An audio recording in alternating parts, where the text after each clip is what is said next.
So my people, welcome back to my channel.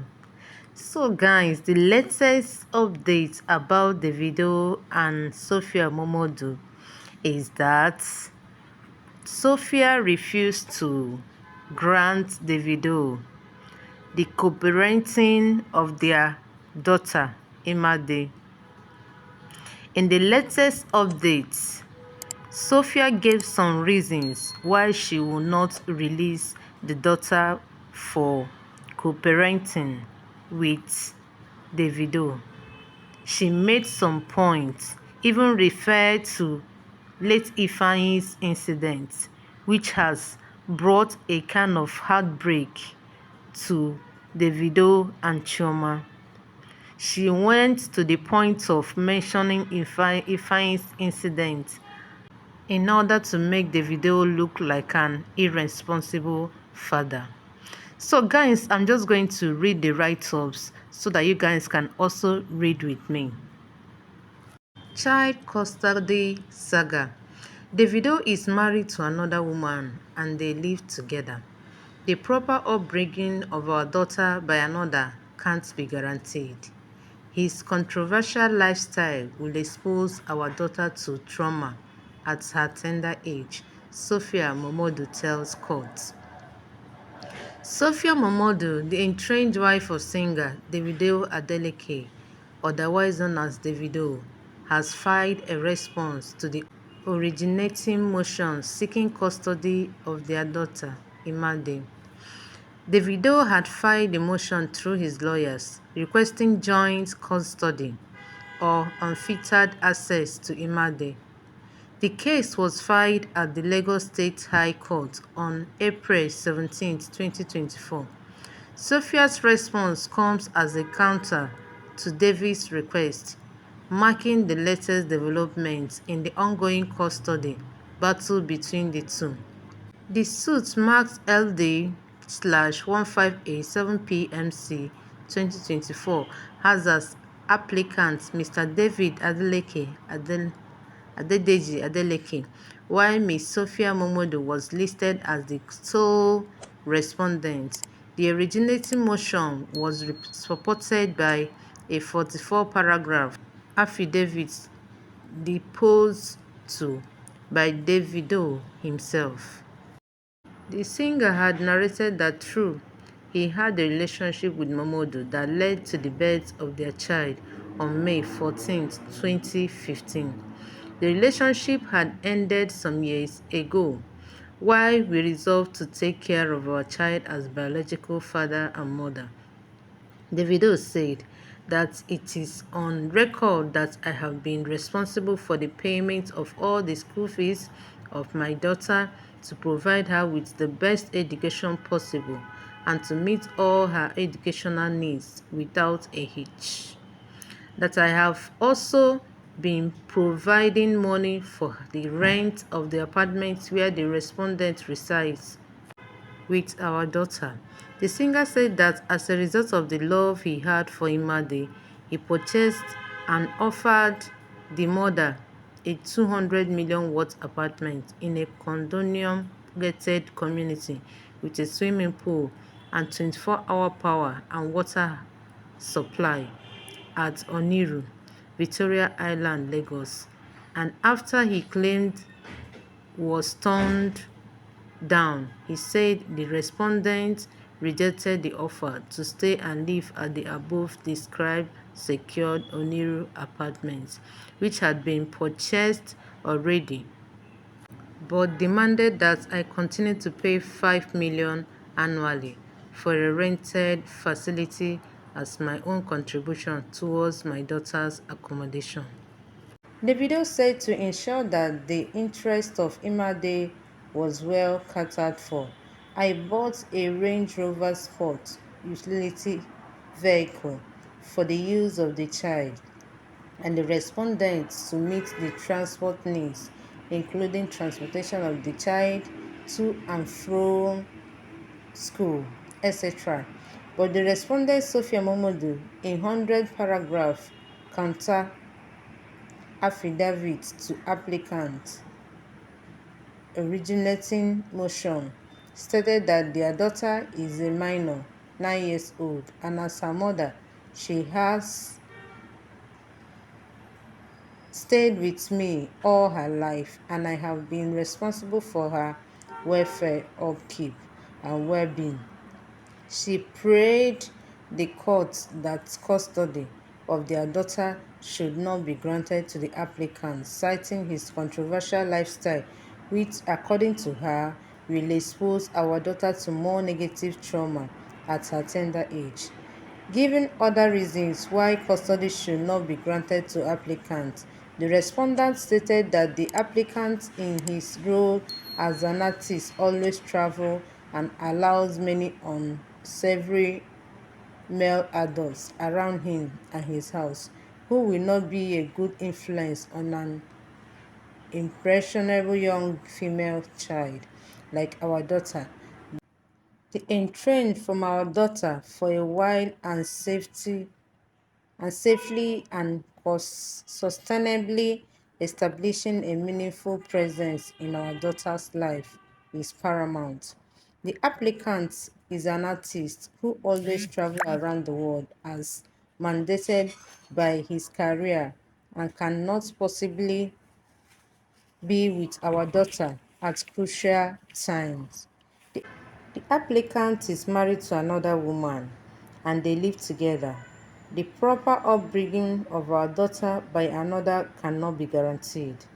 The fact that the applicant lost his son in his house is rather unfortunate and questionable circumstances shows that our daughter cannot be placed in the custody of the applicant.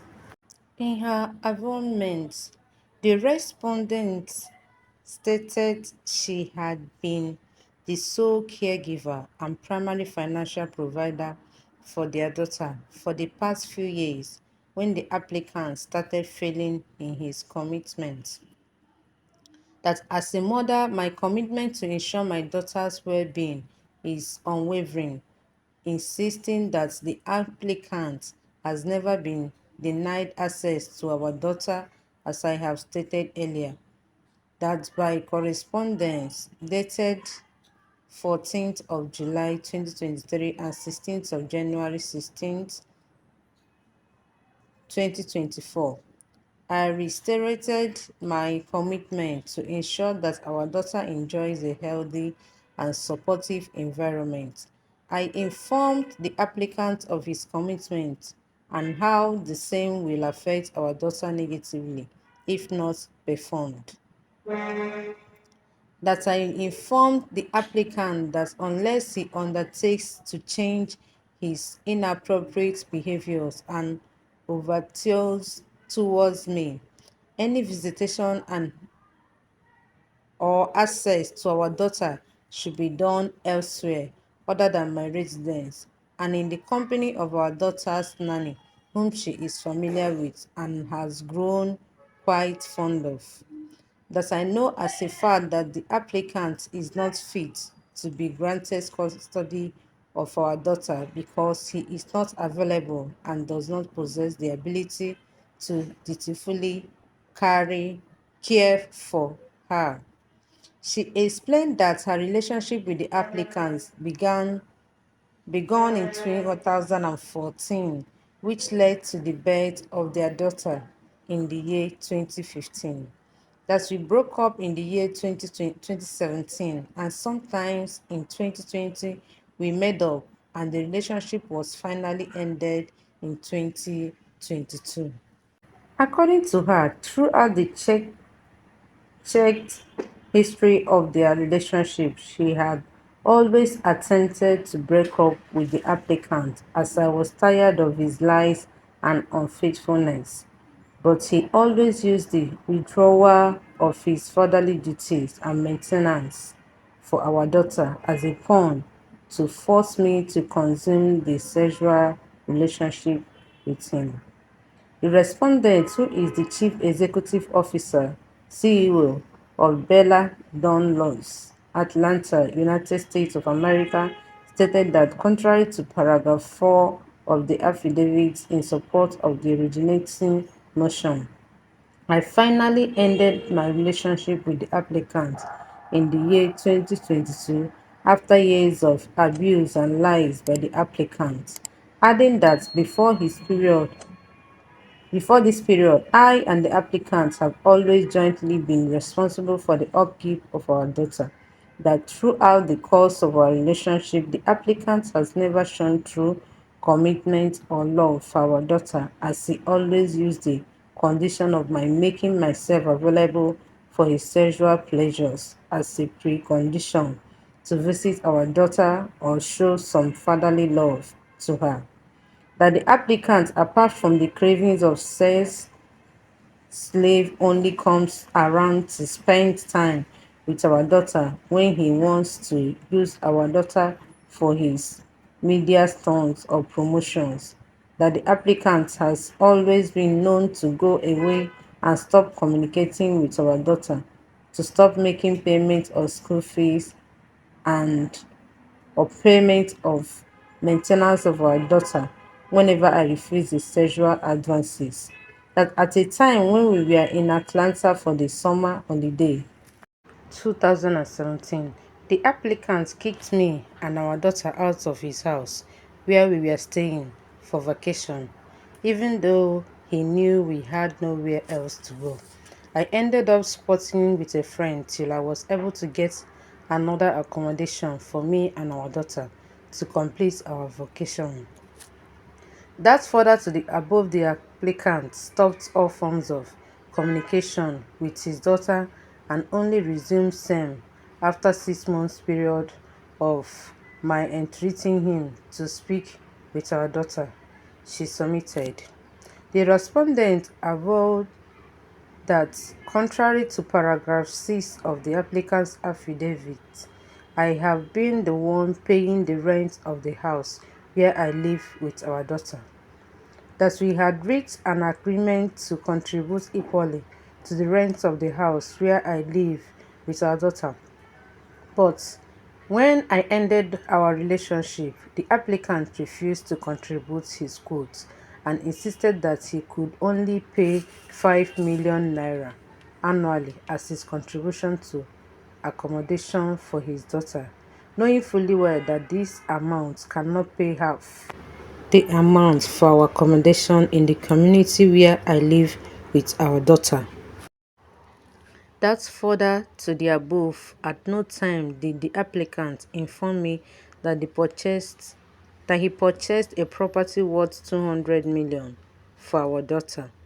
That when via a letter by my solicitors dated 6th June 2023, I suggested that the applicant may choose to purchase a house for our daughter in her name and set up a trust for her as a way to have a permanent resolution to her having suitable and safe accommodations.